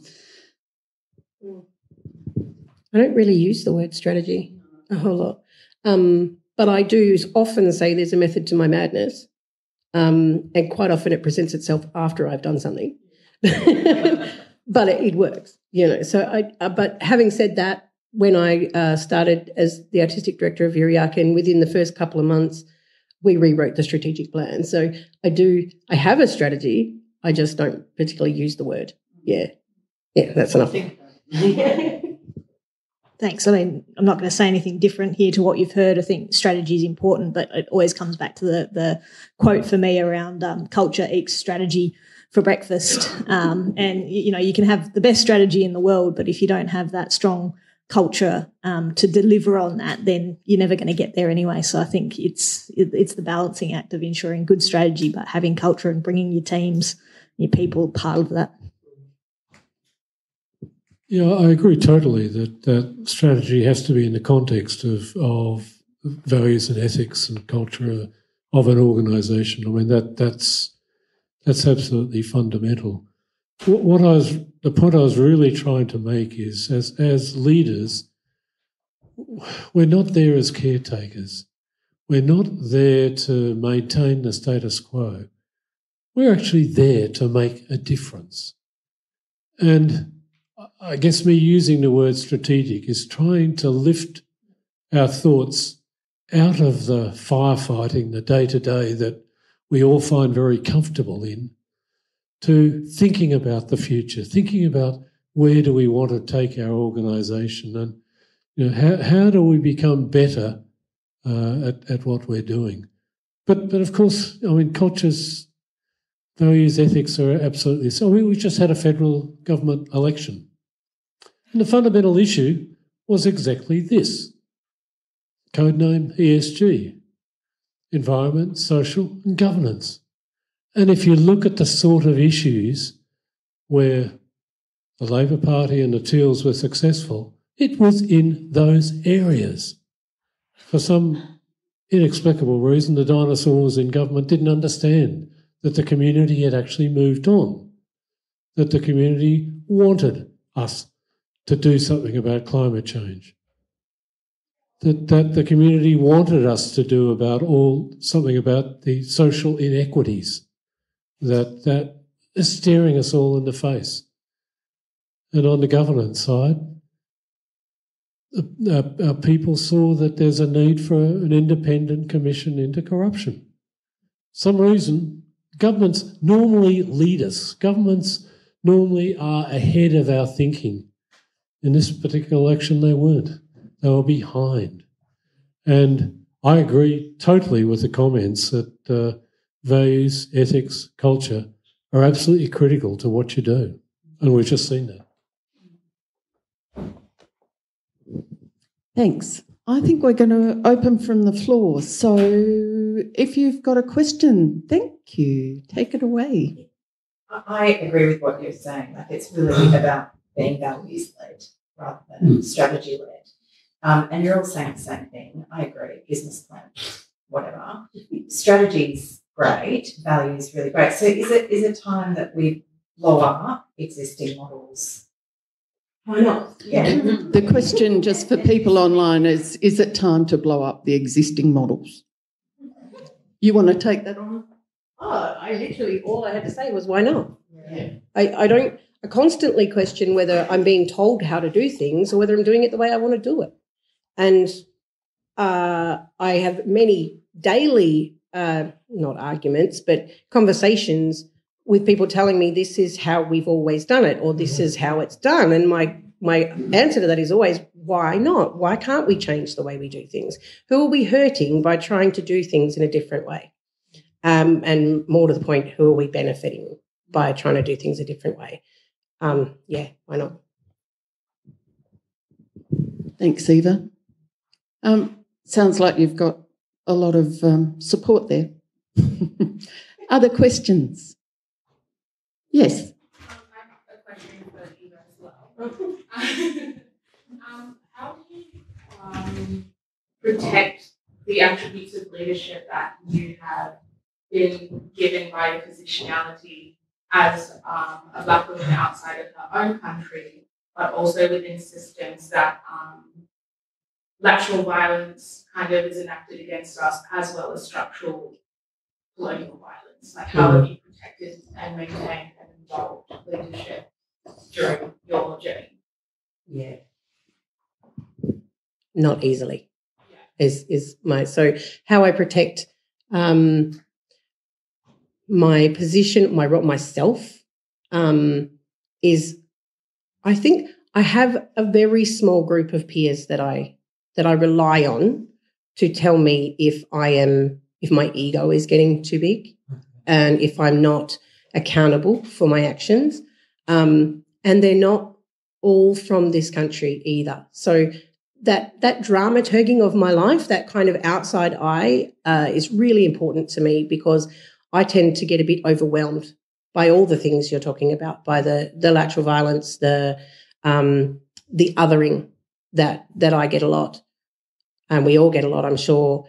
It can get very overwhelming at times, and I, like most people in the arts, ask myself, why do I do this? Do you know, why do I keep pushing?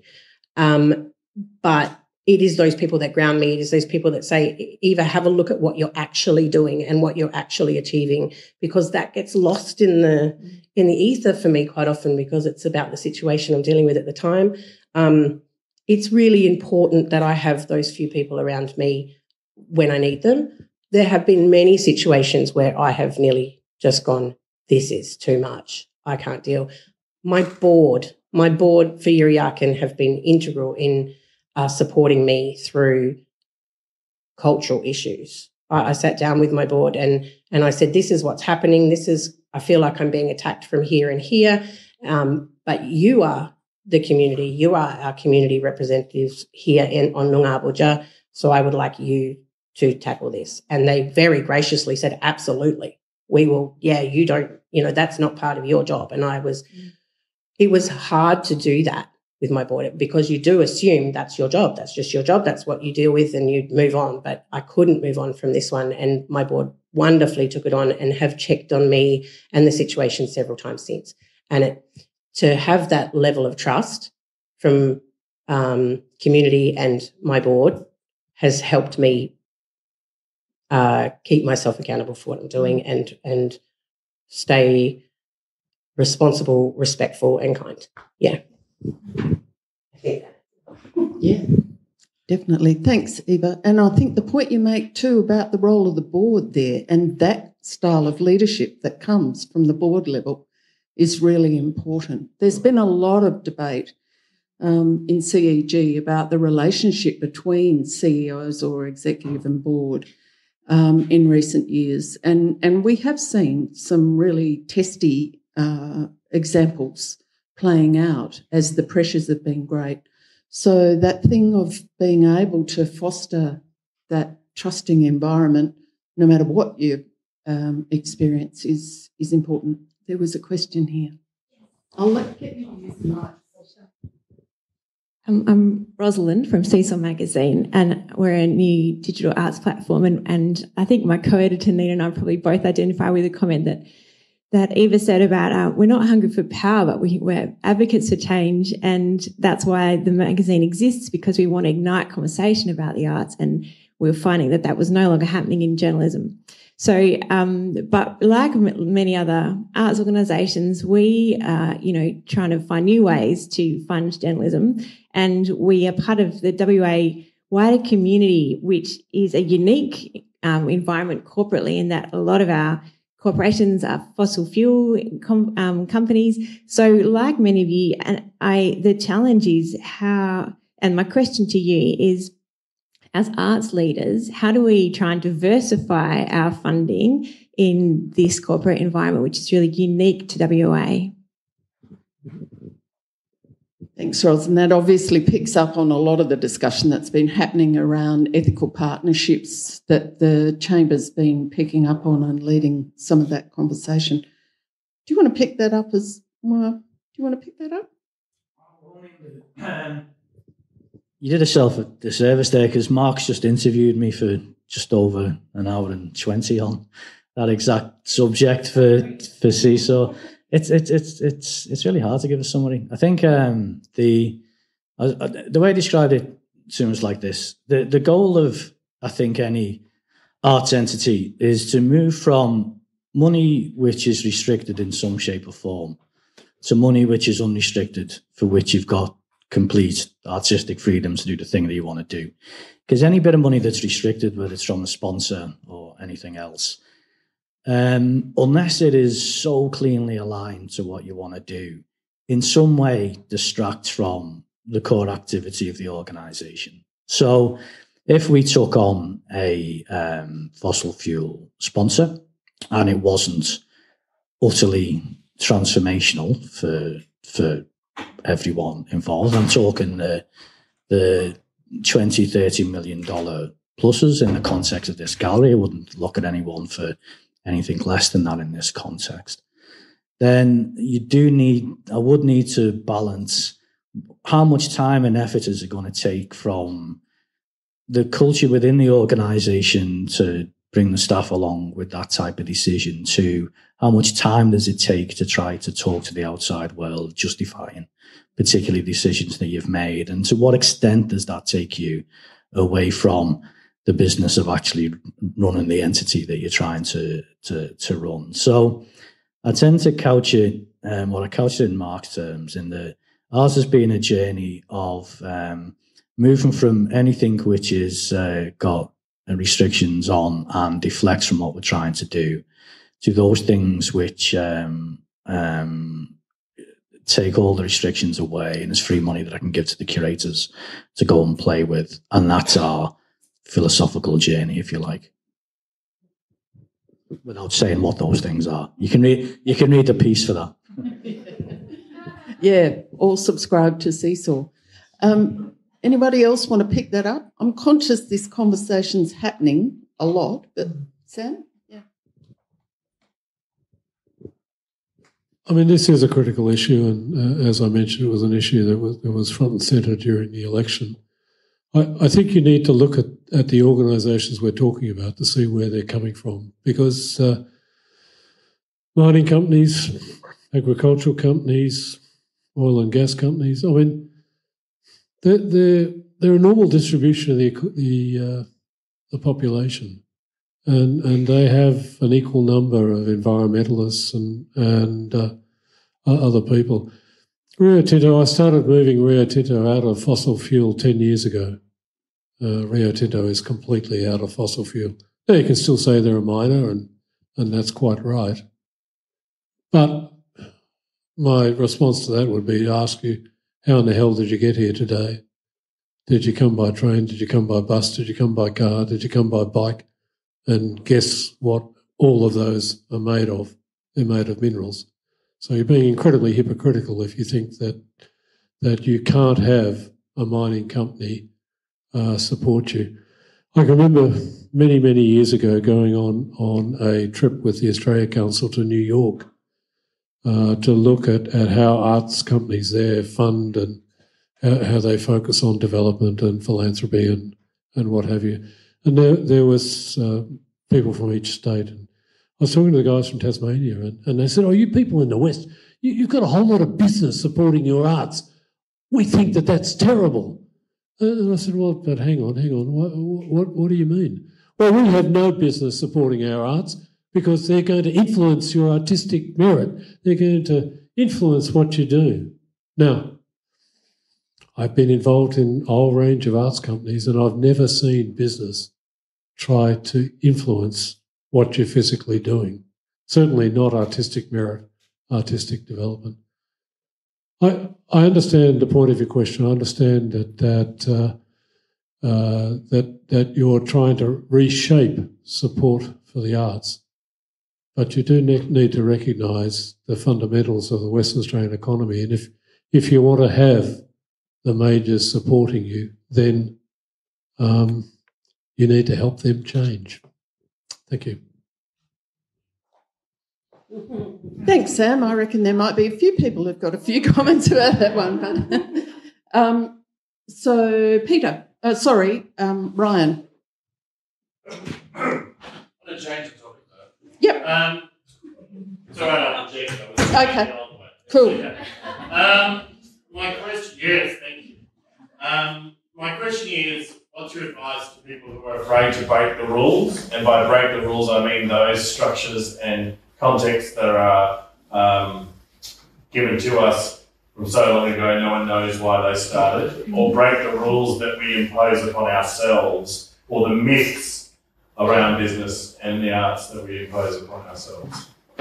Thanks, Ryan. That's great. And actually, I think it's really interesting to reflect on how people have talked about COVID as a disruptor and the potential for disruption that arises out of that. And some might say that our 4-day week was a disruption of the rule. But I think whatever you're going to do, however you feel your point of difference is going to be, you have to... There was an organisation approached me and saying, "We're going to do what you're doing, but we're not going to tell anyone."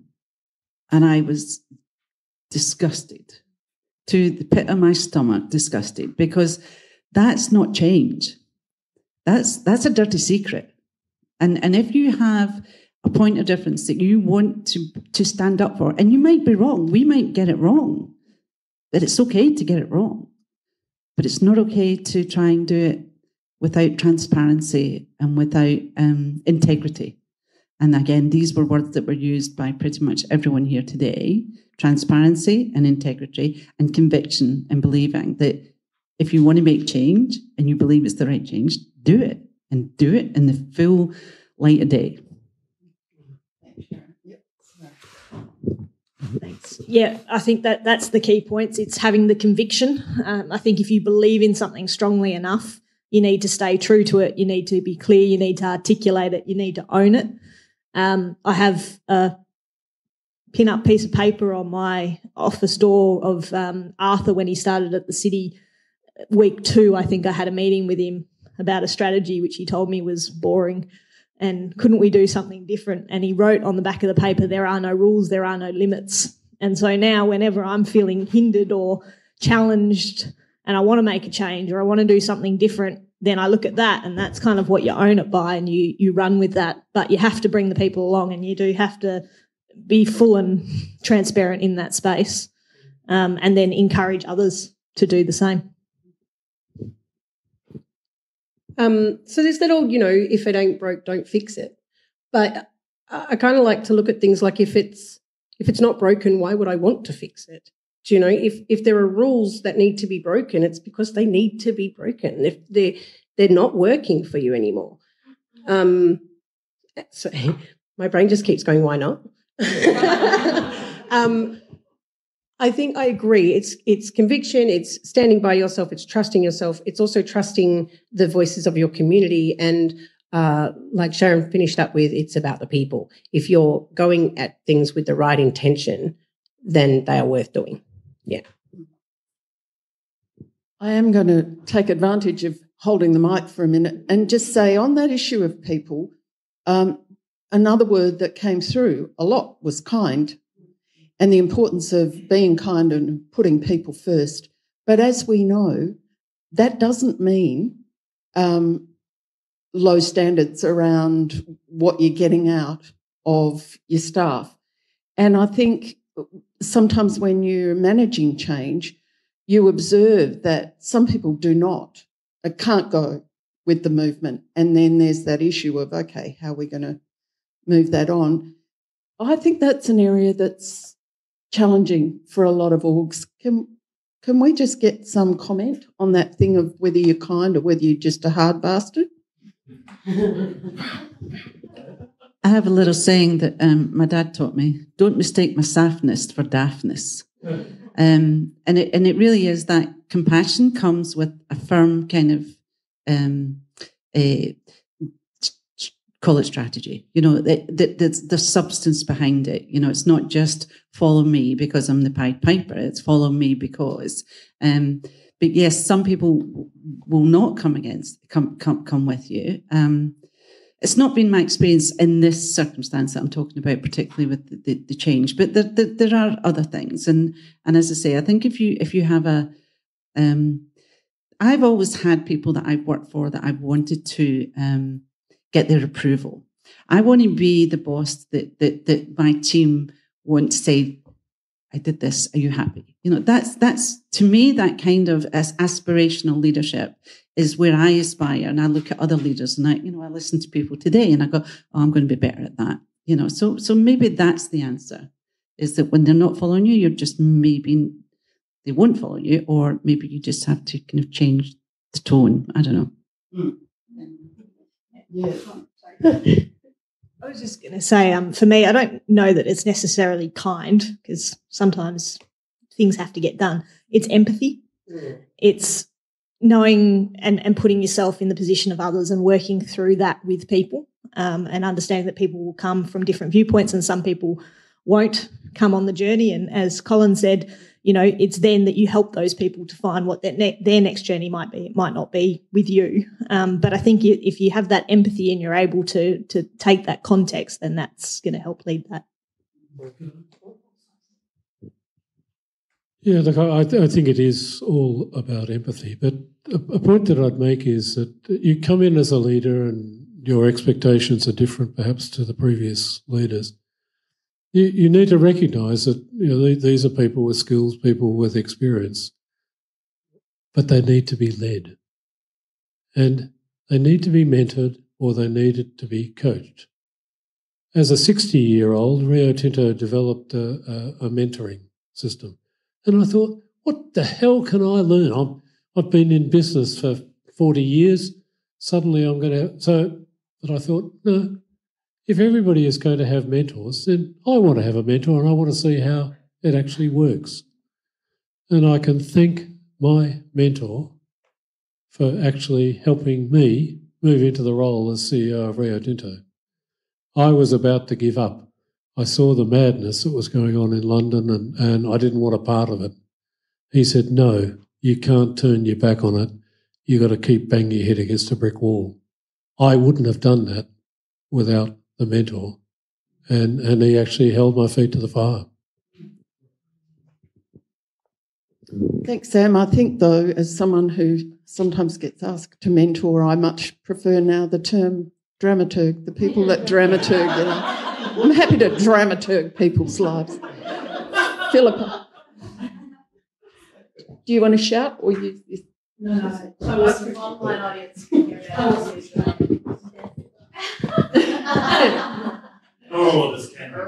No, only the truly talented and special. Philippa Morn, Regional Arts WA.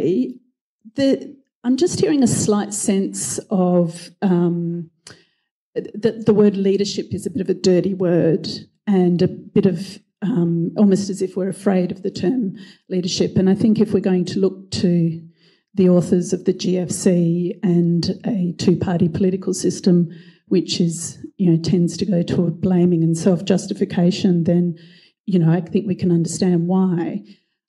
I'm wondering whether we need to decide, what does leadership mean for the arts and what does leadership mean in an arts context? Because I think there's a form of leadership that the arts does really well, and that is that we bring a community of people along a process to deliver shared and collaborative and sustainable change. So my question is, how do we make arts leadership the benchmark that society looks to?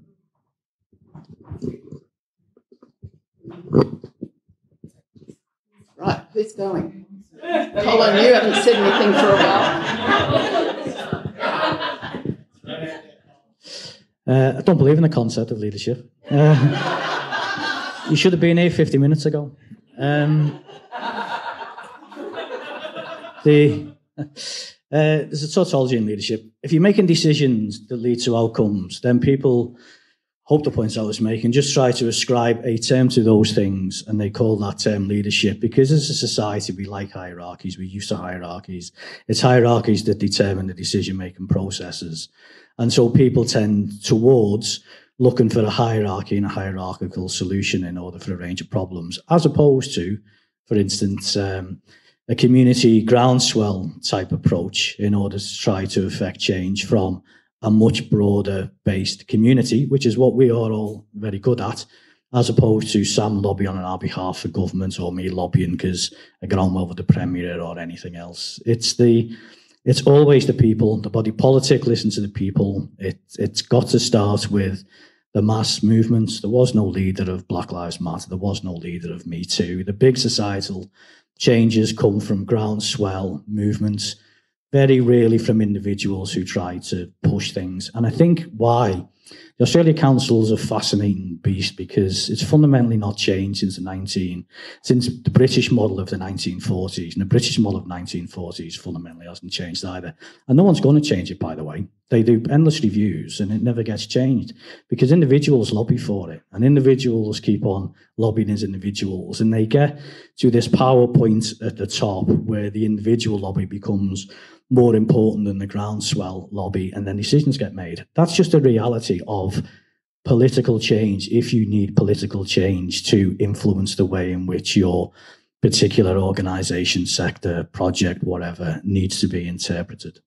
So I don't have an answer. I'm uncomfortable with the term leadership because I think people tend to narrow the conversation when you talk about leadership as to broaden it from community empowerment.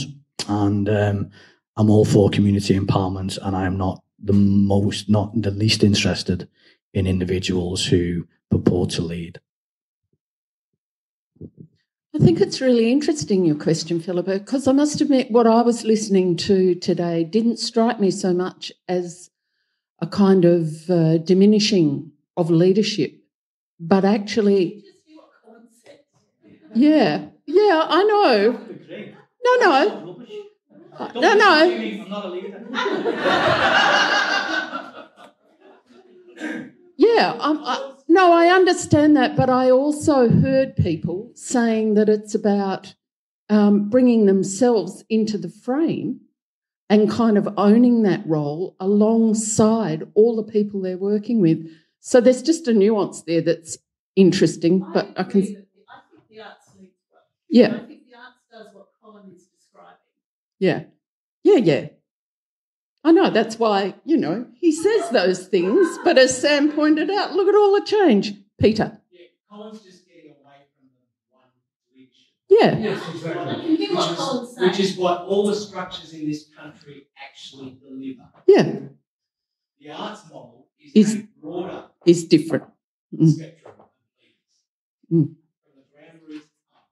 Yeah, so for people online, we're just discussing that arts leadership, as Philippa pointed out, is brilliant, more ground up, more community or, cohesive and collaborative in its approach. So, Sam, when there's a job going at Rio Tinto, you know where the ground pool is. Yep. Thanks for today. Maybe this is a follow-up to the groundswell leadership, illusion of hierarchy sort of thing. But I was taken by what you said about leading from behind, Eva. And Colin, you also pointed briefly in your talk to democratising the institution, which is a very good thing, I think. So I come from a background of mostly working in ARIs, artist-run initiatives, so very under-resourced, mostly run off immense amounts of free labour, volunteer labour. So well, something that President Obama always said is if you want to go somewhere quickly, you go alone. If you want to go somewhere far, you go together, et cetera, et cetera. So just thinking about all the trade-offs that come with democratising and et cetera and leading from behind, how do you balance that with needing to work quickly or with limited resources? And particularly, I guess, Colin, having had to have moved very quickly with this organisation recently, because I can see that the culture of this place has changed, having worked here myself, but there have also been some captain calls from the top as well. So how do you balance, and I'm not putting any judgment on that, it's just how do you balance those two priorities? Thank you very much. And I'm afraid this will have to be our last question. Do you want a more general question then? Because I've just, after saying nothing for ages, just talked it all. In any walk of life, you'd have to make decisions at a particular point in time. Just have to do it. So who's the leader of this organisation? Is it me making those decisions? Is it the board? Is it the minister? Is it the premier?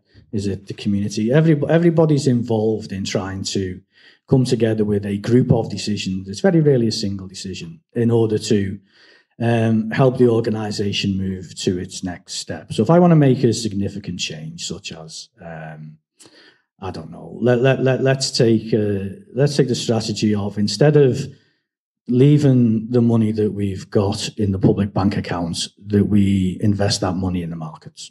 So that's what we've done. That's what we're doing in the process of that. That's unrestricted income might go down as well as up. It could bankrupt the organisation, but it gives us much more freedom in what we do if we get that over the line. There are very few decisions which are down to an individual. They usually are collective in some shape or form, and it's the combination of how you get to the point at which you need to make that decision that helps balance either the advice you give or the decision that you made. And that's what we do. And obviously, through an organisation of scale, then you've got to have different team structures that allow the ideas to come up. You've got to keep open door policies. You've got to be not too precious about where ideas come from. And then you use the decision-making framework they've got in the organisation to try to do it and justify it. I can tell you now, doing Blacklight, we lost a hell of a lot of people along the way. Not a hell of a lot, sorry. We lost everyone we wanted to lose, if I put it that way. And brought in a whole load of people who we do want. You know what? Because there's more of them.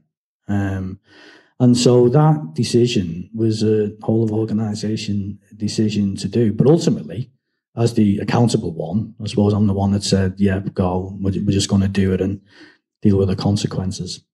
So there's always a balance, and there's always other inputs rather than just the one person saying, bang, away you go. Anyone bursting? I've got my fourth poem, and I think it kind of answers the last couple of questions. I think ending with a poem seems eminently appropriate. Thanks for giving me the platform, guys. So I wrote this one for today as well. I just thought I'd run out of time. It's called I'm a Doer. I've never considered myself a leader. I call myself a doer. In my communities, there are learners, doers, and teachers. Children, adults, and elders, the three phases of life. I am a doer. I'm not saying I'm not learning, though, because if you don't learn, you stop living. I'm not yet a teacher. It's not in my wheelhouse. I definitely guide and I mentor, but I'm not an elder who leads by experience and lived life. I am a doer. When I was a child, I was a learner, soaking up the world, figuring out how to survive and following those that teach. But doers don't just do. They listen. They pay attention. They predict. What is needed? What can I provide? Who is unheard and how do I amplify? I am a doer. I pride myself on being what the industry needs of me at any time, willing to challenge myself for the sake of my community, within and through the industry. I show respect by treating people as my equal. I don't consider anyone as more or less than me, higher or lower than me, better or worse than me. I am human and I am both flawed and brilliant. If owning that is what makes me a leader, then that's what I am doing. I am a doer, so I can one day be a teacher.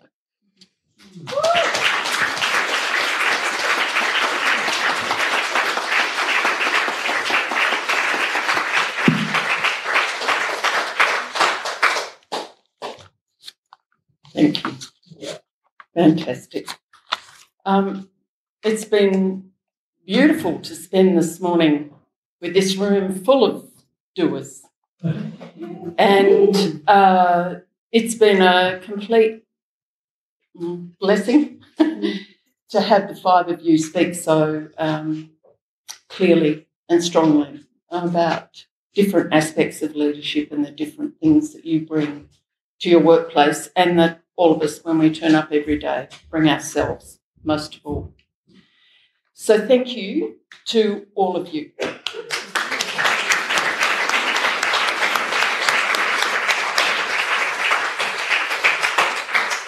I'd like to thank Kim and Ryan and Chris and the team, a tiny team from the Chamber, for all that they do, but particularly for making this work. And just to reinforce that the ideas out of today will go forward to CEG, and we'll share key points in the next Chamber newsletter. And will we have a recording of the session? So you can get all that fast talking of Colin's at the end and go back and find your highlights reel. Yes, so fantastic. Thank you, team.